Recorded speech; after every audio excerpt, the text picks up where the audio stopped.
లేదు కాబట్టి మాకు ఫస్ట్ ముందు ఆదివాసులకు న్యాయం జరగలేదు. ఎక్కడ పోయినా న్యాయం జరగలేదు.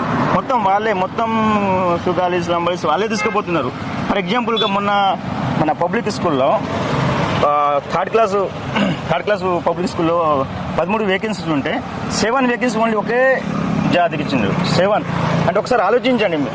7 అంటే 2 ఏమో కోయస్, 2 ఏమో గోండిస్, 2 చెంచూస్, ఇలా అంటే వీళ్ళకి 2 వాళ్ళు ఒకటే తెగకి 7 వేకెన్సీ అంటే ఒకసారి ఆలోచించండి. అంటే మా పరిస్థితి ఎట్లున్న దారుణంగా ఉంది. మేము చూడు ఆదిలాబాద్ నుంచి వచ్చినాం ఇక్కడ భద్రాచలంలో. అంటే ఆదిలాబాద్ నుంచి భద్రాచలం అంటే ఆషామాషికి రాలే కదా. మాకు ఎంత కసి ఉండొచ్చు, ఎంత ఓపిక ఉండొచ్చు. అంత దూరం నుంచి మేము పేష కూడిపెట్టి పాపం ఇప్పుడు అమ్మాయి ఆదివాసులు వీళ్ళు చదువుకోలేదు.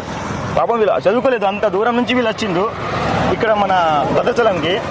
ఒకటే డిమాండ్ మాకు, ఆదివాసులను వీళ్ళు లంబాడీలను మొత్తం ఫలాలు అనేది ఎత్తుకపోతుండే వీళ్ళు.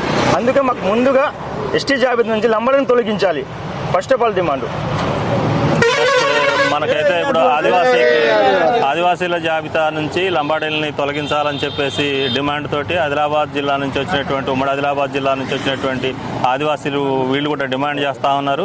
ఎంతో వ్యయ ప్రయాసాలకు వచ్చి ఇక్కడ భద్రాచలానికి అయితే యుద్ధానికి అయితే వచ్చినటువంటి పరిస్థితిని అయితే మనం చూస్తూ ఉన్నాం. ఇది